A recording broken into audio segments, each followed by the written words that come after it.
abasambanyi barinjira no ku ruhimbi bagasangira.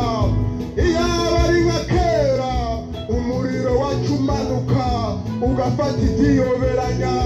Nimwigire abasinda bibatwa muhaguruke tuje mu rugamba. Ibintu we barahindutse, ibinyobwa biragwira, ugomba guhitana. Haguruka mu rugamba.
Akava mu bukonje bwadukongataje Imana ikagaruka n'agataka k'ishengero rya Pentecost.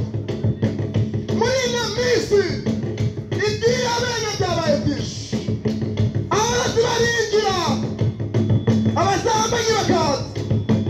Uyu munsi gutangisha no mu ishengero biraharawe. Uyu munsi ni minsi igoye.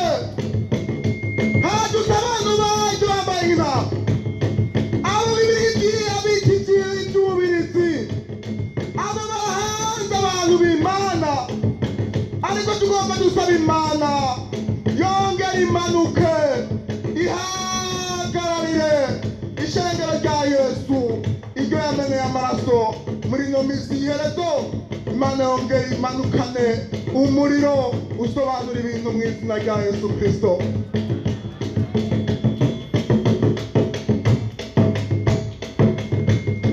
Bakozi b'Imana iyi minsi ni mibi, ngaraba amashengero mujye muri mwemu tubura n'imambo z'abasogokuruza tuburane wa muriro umwe wahora waka igisigo kigafatwa tubura n'agateka ishengero rya Mesiya korale ya mbere korale ya kabiri korale Maranatha tureke gusamara hagarara mu mirango